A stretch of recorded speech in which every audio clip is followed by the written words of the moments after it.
guys, and welcome back to my channel. If you're new here, my name is Tati, and please subscribe to me if you haven't already. I make literally lifestyle and book videos, trying to make more videos. But in today's video, I am going to be mood reading for a whole week. So, well, technically it's midweek, but yeah, a week.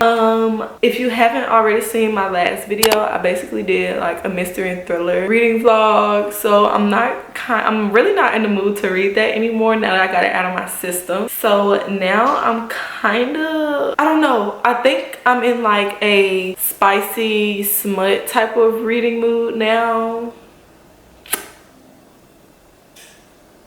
Yeah, basically I'm in like a smut spicy reading mood. So I don't know what I want to read yet, but let me look on my book cart and see. So for the most part, I have most of the books I want to read literally on this shelf. So I really don't know what I'm in the mood to read, y'all, but I do want to knock a few things off of my TBR cart because I do want to go book shopping again very soon. I just don't know when, but I am like literally overflowing with books on my cart, and it's not as bad as most people, but I can get this at least off of my cart so I can go buy new books. So one book I am kind of in the mood to read is Hooked by Emily McIntyre. I think this is the Never After series, and if I'm not mistaken, it is definitely a like fairy tale retelling with a lot of spice and smut. So I think for my first read, we are going to be reading Hooked, which I am super excited to get to because this literally has been on my TBR cart for months now. I'm super excited to get to this, y'all. I literally don't want to spoil it. I don't think it's that long. But I was in Target yesterday and I saw her other books on the shelves, and I'm not gonna lie, I was this close to literally buying the whole series other than Hooked because I already had this on my TBR cart, and I stopped myself because I'm like, I literally would have nowhere to put those books, so I have to get some of my cart down. So I'll be mood reading for a whole week, and yeah, it's a lot of stuff I have to get to. And then there are new releases from most books next month which I have to get to, so we have a lot of stuff but I want to read the back of it just so I can see what we're working with. I didn't even read the back of this. I think when I went book shopping, I literally just picked it up because of the cover, and I heard this series was really good and I saw it all over TikTok. So yeah, but it says he wants revenge, but he wants her more. Now, if I was in the bookstore and I picked this up for the first time and I read just that sentence, I definitely would have picked it up and I wouldn't have read no more. James has always had one agenda: destroy his enemy, Peter Michaels. When Peter's 20-year-old daughter Wendy shows up in James' bar, he sees his way in, seduce the girl, and use her for his revenge. It's the perfect plan until things in James' organization begin to crumble. Suddenly, he has to find the traitor in his midst, and his plan for revenge gets murkier as James starts to see Wendy as more than just a pawn in his game. Wendy has been clustered away most of her life by her cold, wealthy father, but a spontaneous night out with her friends turns into an intense and addictive love affair with the dark and brooding James. As much as she knows James is dangerous, Wendy can't seem to shake her desire for him, but as their relationship grows more heated and she learns more about the world, he moves in. She finds herself unsure if she's falling for the man known as James or the monster known as Hook. I am so excited for this, y'all. I used to be obsessed with watching the Peter Pan movies, like the cartoon, like the realistic one. I was super obsessed with that whole magical world. So I'm glad Emily McIntyre is doing a retelling of all of, well, not all of them, but kind of like popular Disney movies and shows and like fairy tales. This is super exciting. So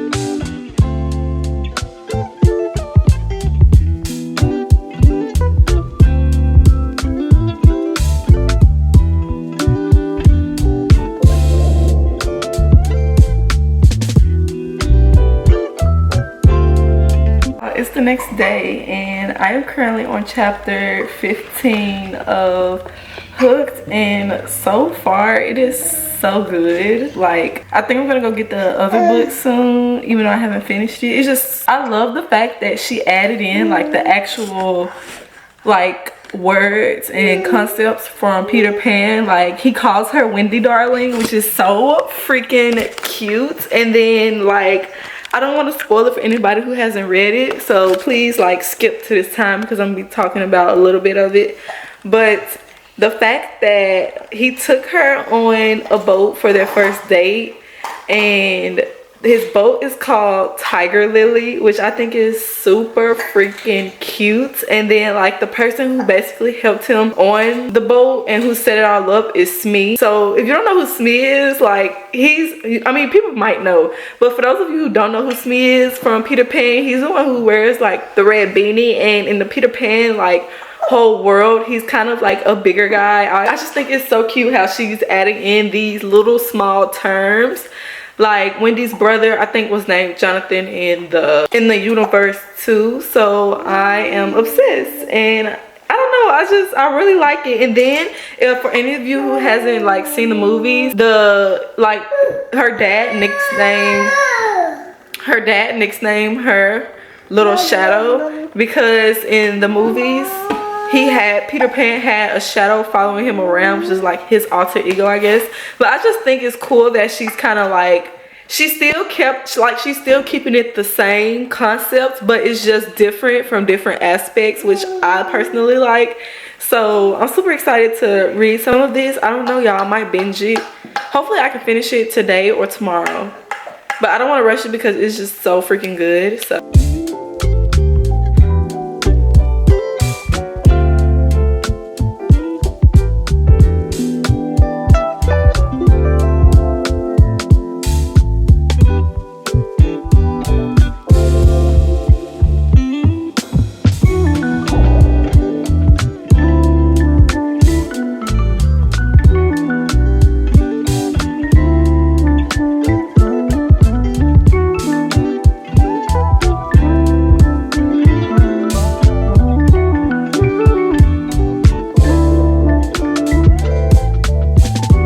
So I finished Hooked by Emily McIntyre, and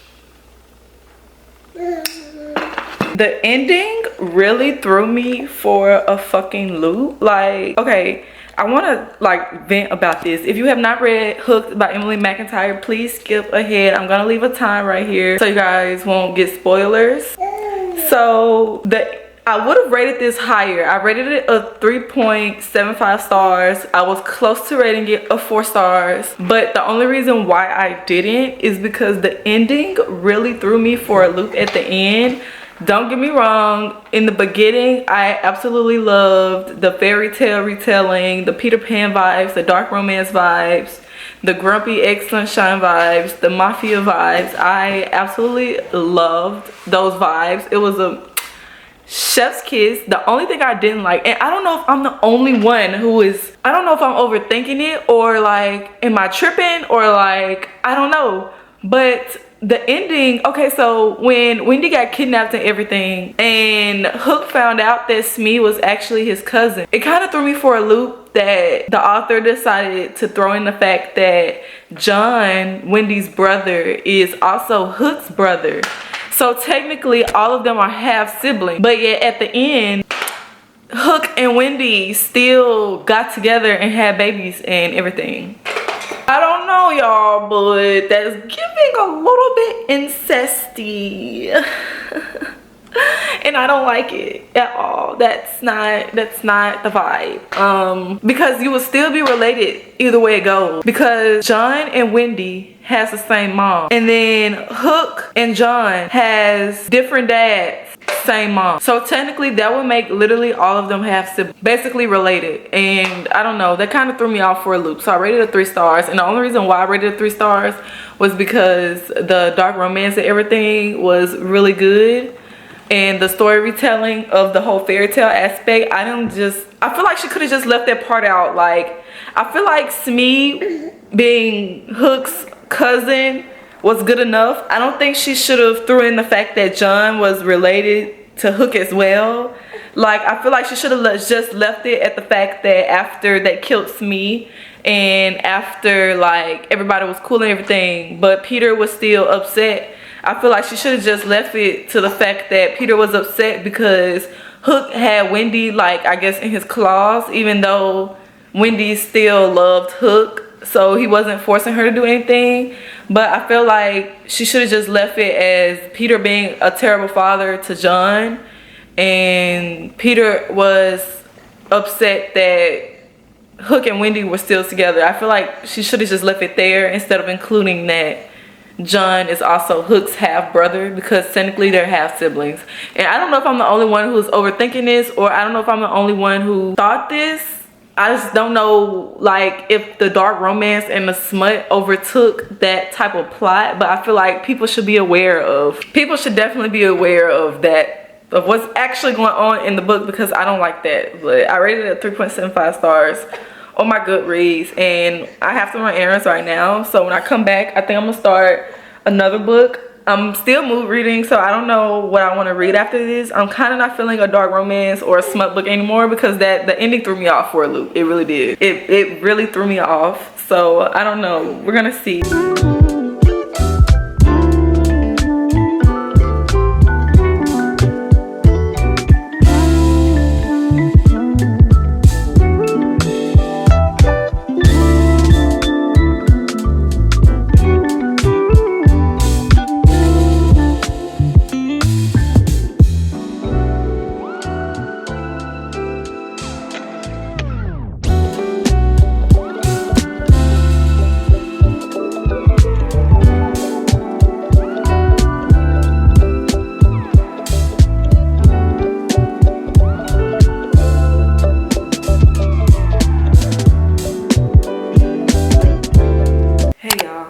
Slight intermission. I want to give you guys updates on the book that I'm currently reading. So I'm reading Flawless by Elsie Silver, of course, and I'm on page 110. I think like chapter 11.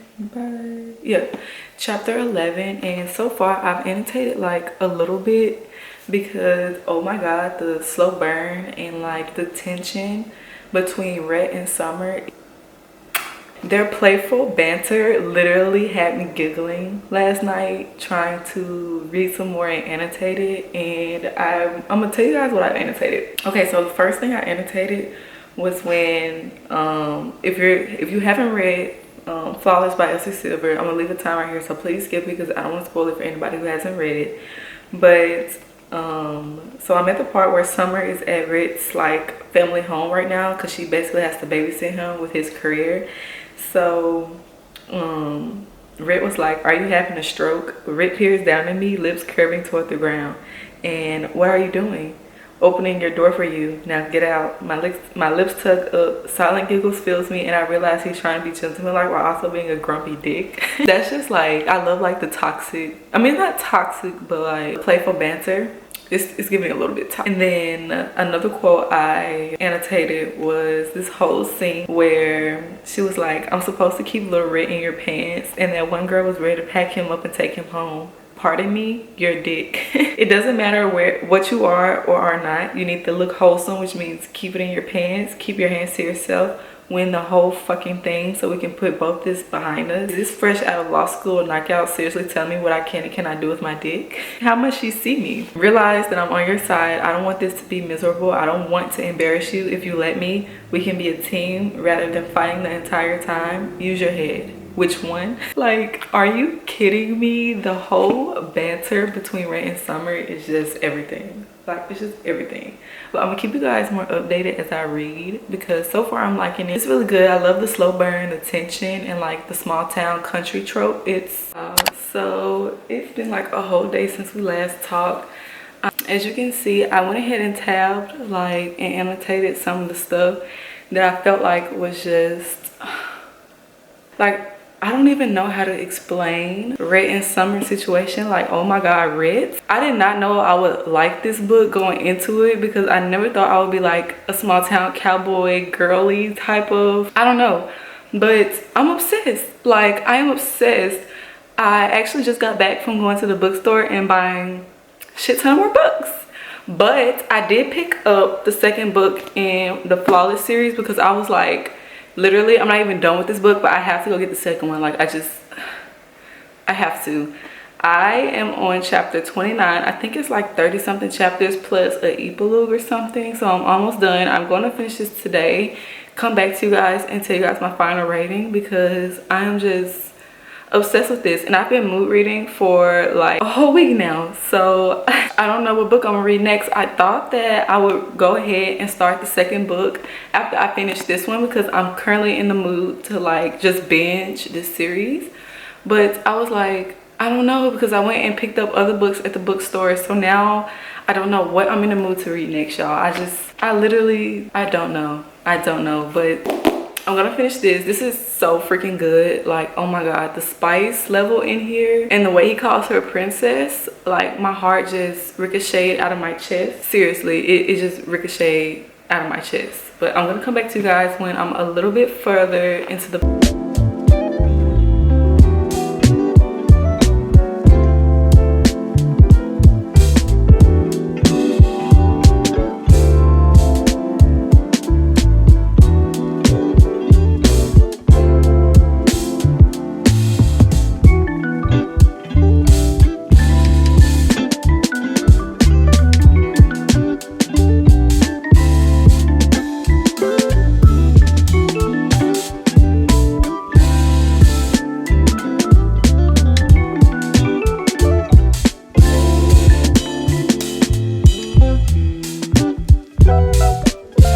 y'all. So it's literally been like maybe 2 hours since we last spoke, and I just finished Flawless by Elsie Silver. Oh my God, I know I say this a lot, but this book was a chef's fucking kiss. Why didn't I pick up an Elsie book sooner? Why didn't I read Flawless sooner? This has been sitting on my shelf for maybe like 3 months now, which is ridiculous. But I just finished it and I am absolutely in love with this whole Chestnut Springs world. Summer and Rhett ate for me. I ate their story fucking up. I just could not help but tab like some stuff in here, like some quotes that were cute, some spicy smut scenes that were just like had my heart humping. I'm gonna go ahead and tell you guys my rating. I'm gonna rate this a 4.75 stars. I'm not gonna rate this a 5. It wasn't, to me, it wasn't a 5 stars, but I still love this book and I'm excited to pick up the second book, which I did. But after this one, y'all, I don't know what I'm being in the mood to read. Like the whole cowboy trope was just, it was it for me. I had so much stuff on my shelf. I'm not gonna lie, I think the slow burn between Rhett and Summer was just everything, but it gave like that type of trope where Rhett knew he loved her right before he knew he loved her. If you get it, you get it, you know. But it's time to pick our next read. It's time to pick our next read. I don't know what I'm in the mood for.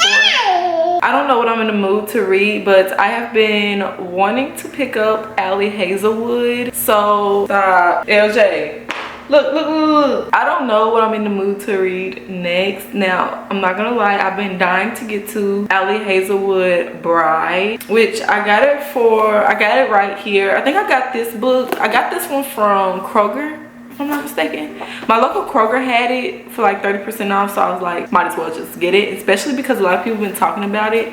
So I think my next read is gonna be Bride by Allie Hazelwood, and I need like a standalone type of feel. Like, I just need it right now. This is going to be actually my first Allie Hazelwood book. Now, I'm not a rom-com type of reader. I'm more into like smut, dark romance, fantasy, romanticy, that type of read. So I know she does like a lot of rom-com, standalone romances, but I've heard a lot of people like this. So I think I'm gonna go ahead and get this off of my shelf, and because I've been wanting to read it, so I'm gonna read the back of it just to read it. I don't know, I just like reading the back of the book. So it says, a vampire bride and an alpha werewolf form a dangerous alliance in this enthralling new paranormal romance. Misery Lark, daughter of a powerful vampire councilman, is an outcast. Her days of Her days of living anonymously among the humans are over. She has been called upon to uphold an alliance between the vampires and their mortal enemies, the Wares. Wares are ruthless and unpredictable, and their alpha, Lo Moreland, is no exception. He rules his pack with absolute authority, but not without justice or feeling. It's clear from the way he tracks Misery's every movement that he doesn't trust her. If only he knew how right he was. Misery has her own reasons to agree to this marriage of convenience.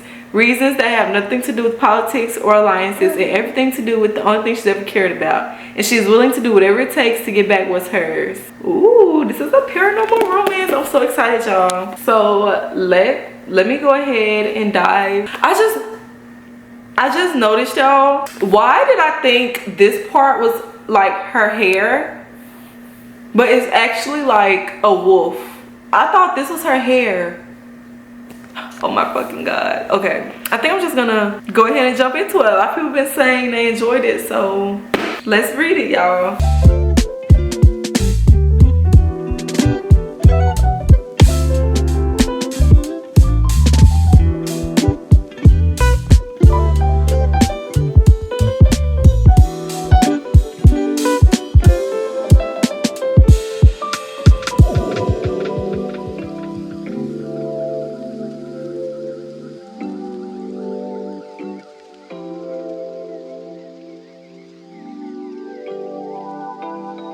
So I'm currently like on chapter 4 of The Bride, and I just have some thoughts. Okay, so this is my first Allie Hazelwood book, and I don't know if I made a mistake by reading this first by her and not her other books that she released, only because her writing style is definitely different from other authors' writing styles that I've read. And I say that because from the prologue to like chapter 3, I was fucking confused on what's going on. Like, I didn't have a clue on what was going on, what was happening. I got to chapter 4 and I was like, okay, so now I kind of know what's going on. I'm trying not to judge right now. I want to try and get halfway through this because I know a lot of people really like this book, but I've never read an Allie Hazelwood book before, so I don't know typically how her writing style is, but it's definitely articulate and it's very like pronounced.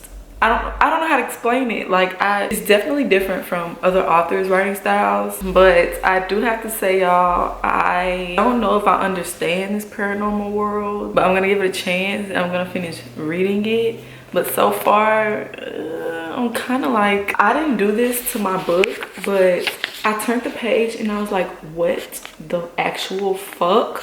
And I got this book, I think I got this book from my local Kroger. I saw it and I was like, I'm gonna pick it up because it's popular. Never again. I'm never buying a book from there again. I think from now on, to be on the safe side of everything, every time I buy a book, I'm gonna skim through the pages just to make sure that it's no stains, no rips, no tears. That's just fucking annoying. But I'm gonna continue reading this and then give you guys more opinions about it when I get like halfway through it.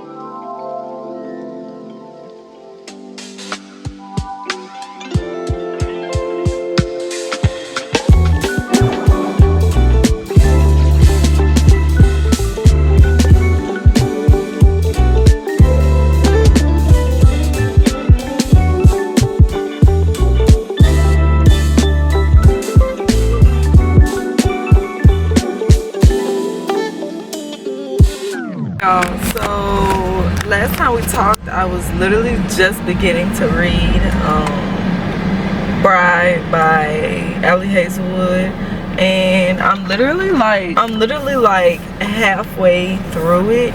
I'm on chapter 24. I think it's 30 chapters, so I'm literally like almost done. I did annotate a few things in here because the quotes were just so cute, and then there were like spicy moments that were happening that I was like, I need to annotate this. But I love like the humor in it. It is so freaking funny, and I love Lo's and Misery's like slow burn. This is like a very, very slow burn, but it's also really good because it's like it's a plot to it and everything. So I'm actually finding this entertaining, and last night I kind of stayed up like literally binging this book, but I didn't finish it even though I wanted to because I was so tired. But I'm gonna try and finish it today. We're gonna go to the park, but I don't know if I'm gonna read it at the park because I have my son with me, so I have to pay attention to him instead of reading. So I don't know, if I have time, I'll probably read like maybe a chapter or two at the park. But I think I'm gonna read it now because we're currently at Chick-fil-A and me and my son is just sitting in the car while we wait for my boyfriend to go get our food. So I think I'm gonna just wait until we, you know. But I wanna read it some more and then I think I'm gonna come back to you guys when I'm done reading it.